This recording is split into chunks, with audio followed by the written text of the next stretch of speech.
Hi everybody, welcome to Frequency Bone Summer Music Connection 15, Video 3. I don't edit these videos, but I might make a few of them and maybe a couple or start them and then just go, even if it's 20 minutes in. And there might be a lot of good things from that. But I don't want to edit. Now, is that lazy? I'm trying to think about it. Or is it a lack of really knowing how to do it? I think it's more that. But there's something about not editing that I like. Just have a flow. I mean, can we even edit life? That's an interesting one. Sometimes I think there's a lot of editing going on in life. I think that's for everyone to contemplate. What would editing life look like, feel like, sound like? Fascinating. Actually, I had no idea I'd ever say anything like that. And that's what I love about these circumstances where I can just talk. You're not even there yet. I'm talking to myself. But I'm actually very in the understanding that people will probably watch this, or some people who are interested. So we're not having a total plan in the warm-up, but knowing what makes your lip kind of feel good and play around in that range. There's room for all kinds of spontaneity to come in, isn't there? Like even that little passage was still kind of in a warm-up mode, kind of expanding the ranges a bit. It almost sounds like little pieces are coming in, musical ideas. You could say, well, why aren't you practicing the long tones so they just go like this? If I felt I needed that, I would. And someone could say, well, don't you think that's helpful? Makes things more stable? Maybe.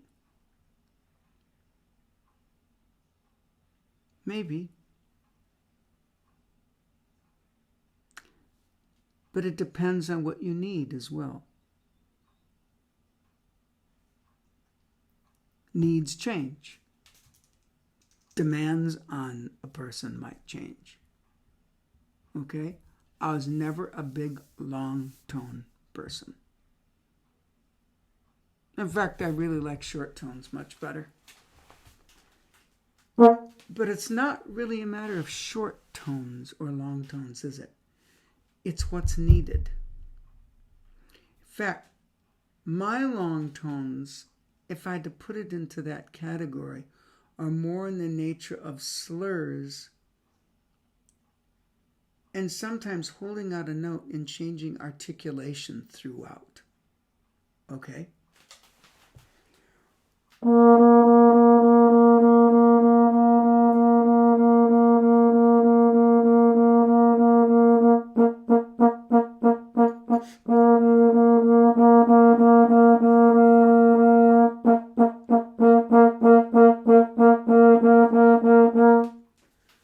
So there was a few different kinds of articulation in that, a double tongue and single tongue, okay?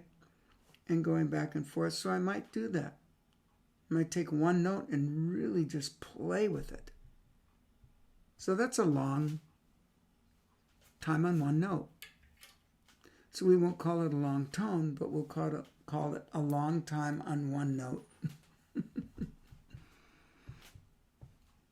There might be different dynamic contrasts going on in that.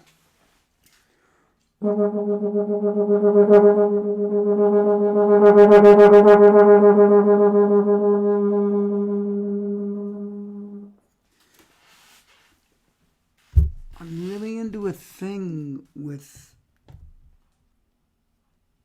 if you heard that at the very end, you've probably heard me at other times, end with a very quick doodle tongue.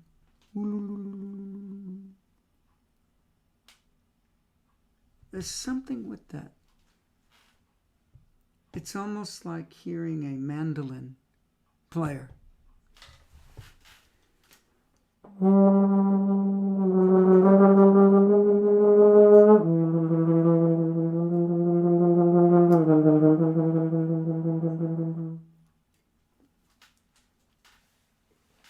And your tongue gets a workout.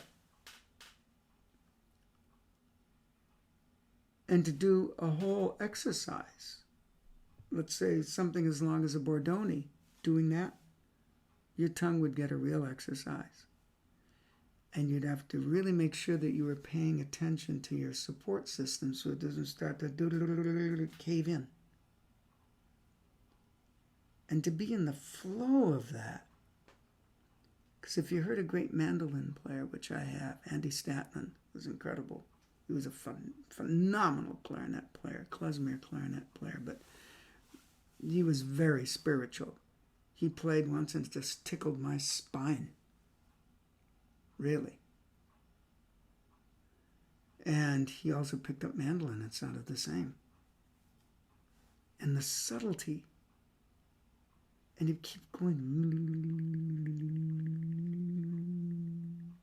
You weren't even aware of separate notes. It was more like a little shimmer.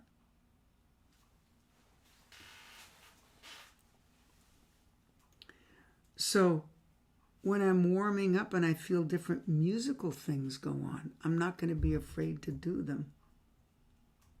You know what I mean? Thinking, hey, you're not disciplined enough to do your arbans or a real long tone. People have their definitions of things, right? Well, maybe I'm at a stage where I don't want to, or I don't have to, or I'm not needed to.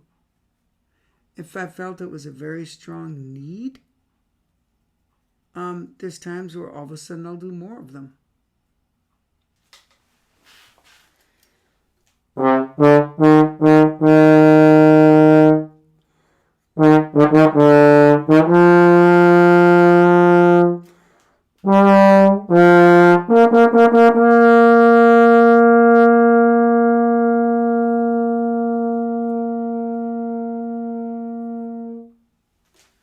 Now, a few things going on in that, kind of a longer articulation with a firm tongue.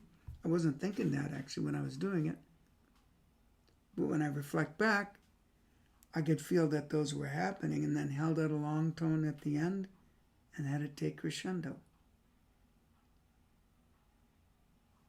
And a long time ago, great bassoonist Sherman Walt, who was actually my uncle by marriage, my father's sister, was married to him, and he was principal bassoon, get this, of the Boston Symphony. So when I got into the Boston Symphony, he was principal bassoon, and we became just great friends. And he told me, he said, practice diminuendos. And I had a friend, Jerry Patterson, I haven't seen in a while. Very, very close friend. We both would have very long spiritual practices together, meditations together, and a lot of talks on different scriptures. We talk about music and art. And he showed me an exercise that he did on cello where the softer he played an exercise, then you speed up the vibrato. And boy, does that train you to make sure that your aperture stays in contact as the air gets, when you get softer, right? The air will tend not to move as quickly, but at the same time, you can't lose support. So there's almost a feeling you better still keep it up, even though you're moving less and less volume of air. So I learned a lot about diminuendos from them. And listening to even great clarinetists like Harold Wright, who was principal clarinet of the Boston Symphony, and Andy Statman, who I mentioned. You ever notice a clarinet? How soft and ethereal it can get? And the substance of the sound can stay, it can evaporate, or it can look like something just getting smaller and smaller, as if you were in a car looking out the back window and watching the street get narrower and narrower. What do we do to add more nutrient density to our music making and looking at these little hieroglyphics on a page? Do we connect them with nature or life events? And that's where music as a living thing is so important. We deal in the language of sound, pitch, rhythm, pitch, and timbre. But when we connect that to other mediums, it does something else to our whole brain and our feeling life. Different things get involved, and it keeps us from getting stuck in a place of rigidity, in a place of thinking, this is the way to do it, has to go like that. All that kind of narrow thinking that can really put us in a very tight situation mentally if we're not careful, which then will affect our body. It can't not. Every thought you have affects the body, even on such a subtle level that you might not notice it. So I'll tell you right now, I had no idea that I'd be talking about these various subjects with you before making this video. But I think it's useful because there's a whole aspect of this video right now that feels very spontaneous. So I wonder what I'm projecting into, where there might be a need to hear some of this by some of you. In our quest to be really, really good,